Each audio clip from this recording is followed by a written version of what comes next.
Well, good morning. I've been pondering a lot since I woke up before 3 o'clock this morning. Um, Let me just give the title. 2012, Examine the Documents, and I added in parentheses, of freedom. 3 words came to me as I awakened this morning, and now, over an hour later, I'm still not 100% certain I have the entire picture or meaning. What documents? What came to mind almost immediately was that it referred to documents of freedom. Even though I do not feel that this is the entire meaning, it's a good starting place. Since I am concerned with human freedom, specifically the documents used in the founding of the original republic in the United States are foundational to our standing at this time in human history and the evolution of consciousness. I have to add a word that I noticed I missed. Let me just type it in here so I don't forget. Anyway,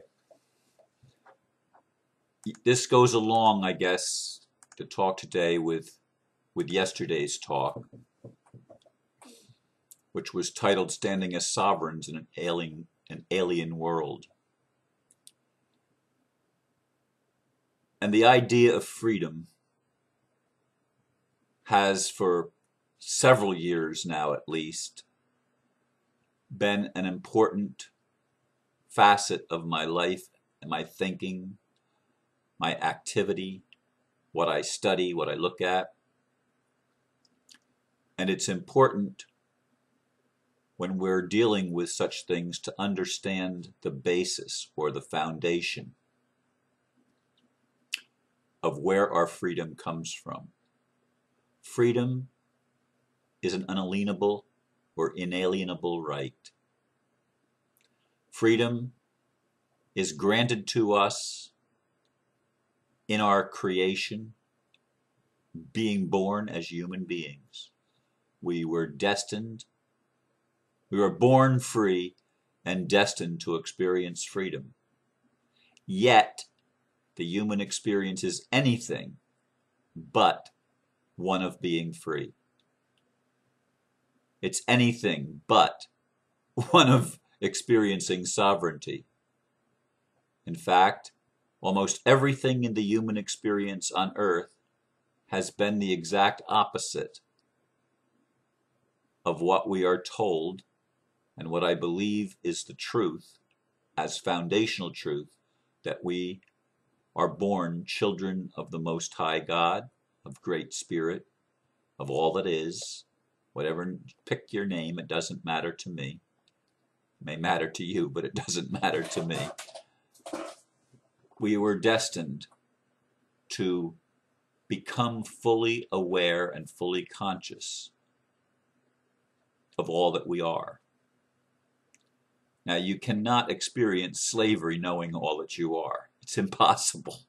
So we had to develop a convenient amnesia in this human journey and start over knowing or remembering virtually nothing. And then things would be added step by step through dreams and experiences and thought patterns, feelings, you name it. The experience of being human unfolds to us bits and pieces of the puzzle as we put ourselves back together, as we gather the fragments of our being and our understanding, and we put them together into a composite whole. And as we do, a tapestry begins to appear.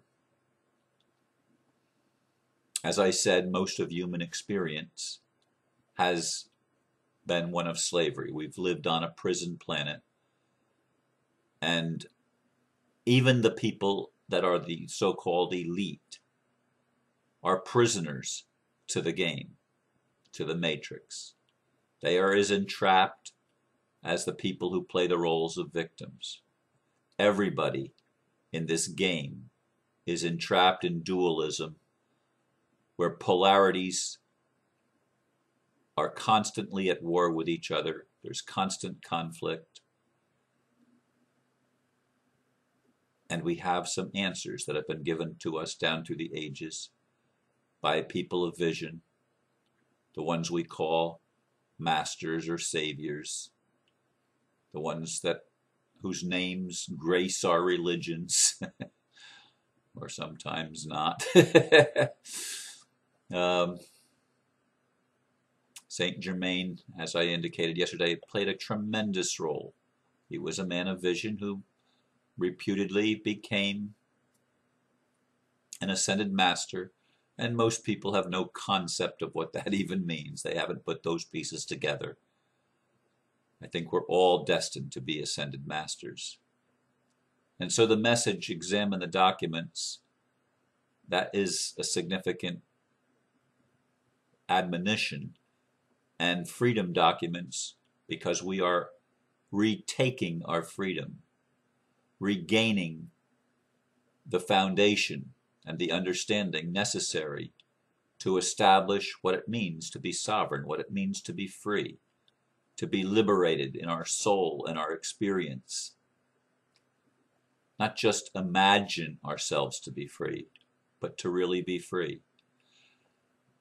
Now, the Declaration of Independence and the Constitution, especially the Bill of Rights, and in every state, in Florida, for example, there's 27 rights that are guaranteed, and any law that's made that contravenes or makes those rights disappear is null and void on its very face. And it's so important that everybody that holds public office to serve the public in this nation, I don't care if it's the policemen, or the attorneys, all the politicians that hold public office, every single one of them must take an oath of office to uphold and defend the Constitution against all enemies, foreign and domestic. It's part of their oaths before God. And that, knowing that is part of the foundation of law that is going to be used in bringing about this golden age of enlightenment that we're on the threshold of establishing, this new renaissance, this global governance. And I know some people don't want to be governed. They want to skip a couple of steps, but that's not where we are in our evolutionary process, at least not from my perspective and what I'm feeling very strongly, which is why I'm involved in the reseating, or the reinstituting, if you will, of the republic based on the principles of our documentation. The documents are foundational. It goes back to the Magna Carta, and there's been other things that have come down through the ages, but these things reveal that we were made to be free. It's even in ancient scriptures that go back hundreds and even thousands of years, that mankind is destined to be free. The flame of freedom, the spark of freedom was planted in our very souls, and it cannot be eradicated or erased, because all that exists comes from the Creator. All creation stems from the Creator. It's not independent of, it's part of the Creator. The Creator is all and in all, and that can never be changed. It's impossible. This is why the rights to be free, all of the rights of freedom, to speak our mind, to think our thoughts, to perform our actions, to pursue happiness, all of these things are foundational in our experience, but we don't have them until we become aware of them. So examining the foundation, the documents that founded our freedom, that they don't give us our freedom. Our freedom was already there, and that's what the documents say. We were given by our Creator certain unalienable rights, that among these are life, liberty, and the pursuit of happiness. This is this is essential in our understanding, and it's not that they give it to us, it's that they recognize that, and these documents do not limit our freedom, it limits the freedom of those that govern, those that take on the mantle and the responsibility to serve the people.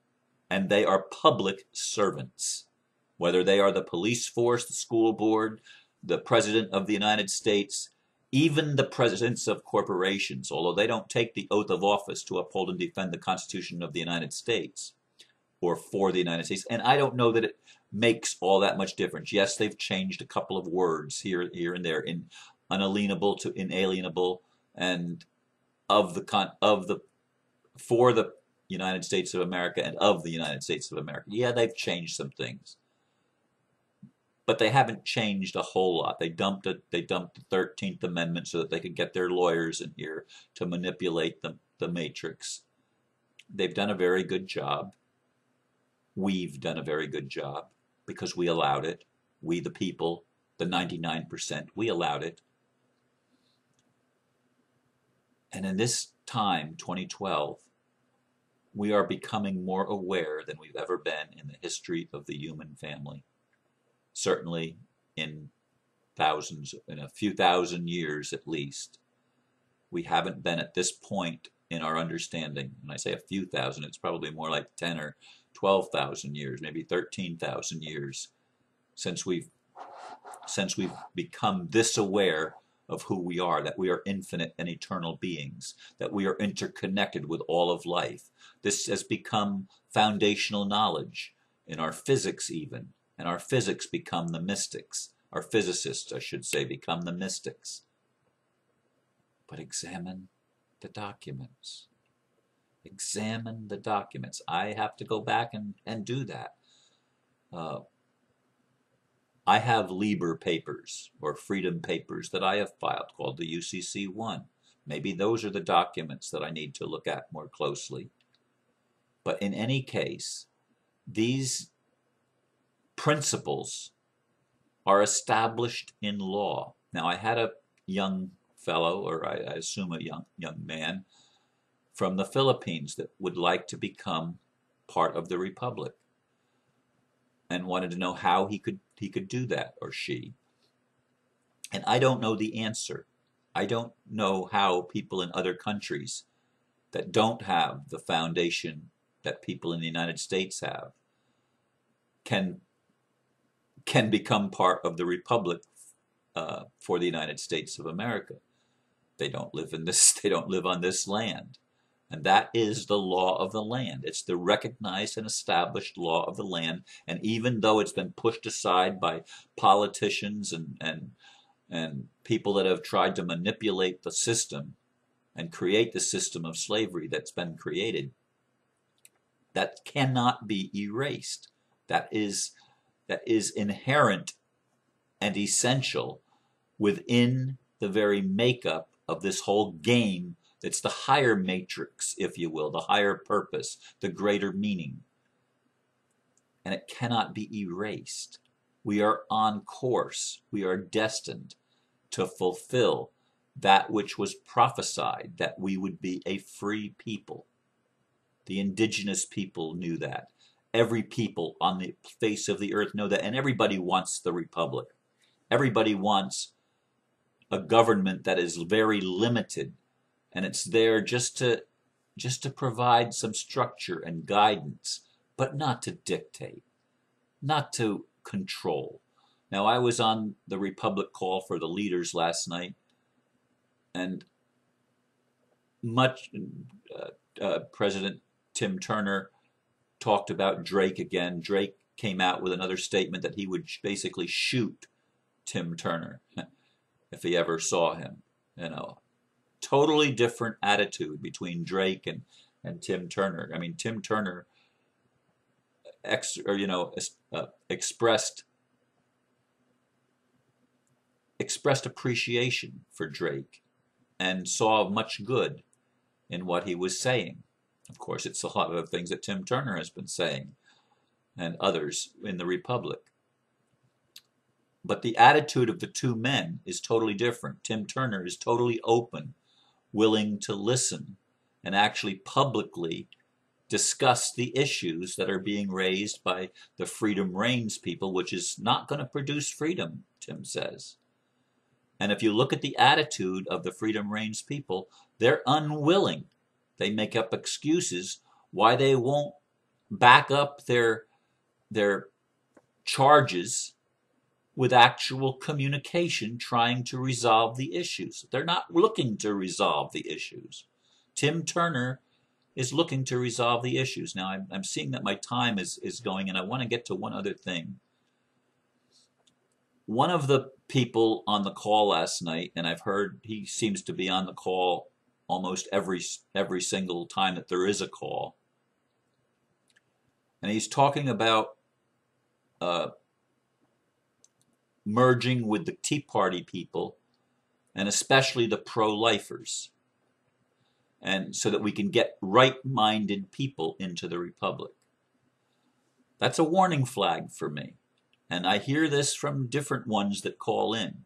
They have the idea that right-minded people are those that agree with their particular viewpoint on things. And I'm with Ron Paul on this one. The government has no business legislating morality, period. Period. The government has no business. And the area of abortion is a really delicate area. I am pro-life, but I'm also pro-choice because God is pro-choice. From my point of view, God allows us total freedom. And when does life begin? Life begins before conception. Life simply is. It's an eternal reality as part of creation. An individual soul, when does an individual soul begin? At the beginning of time. Before Abraham was, we all were.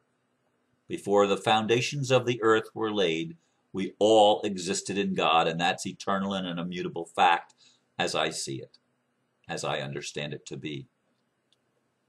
So examining the documents, we need to understand those documents. We need to understand what they liberate and what they restrict. They restrict those that serve the people, the governments. They restrict those.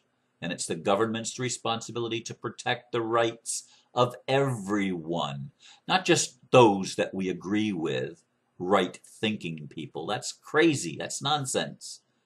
What is right thinking? Well, to me, right thinking is embracing the paradox. To me, right thinking is recognizing the interconnectedness of all life. It's unity consciousness as opposed to separation consciousness. That's right thinking to me. But not everybody's there yet. Not everybody understands that yet. Not everyone has experienced the opening of that up in themselves, to themselves. And that's part of the process too. So I've rambled with some thoughts today. And I'm still going to be pondering this question, or this three-word statement: examine the documents. And I encourage you to find out what that means in your life. What documents do you need to examine that will help liberate you from whatever bondages and limitations you seem to be experiencing in your life? So this is all I'm going to say.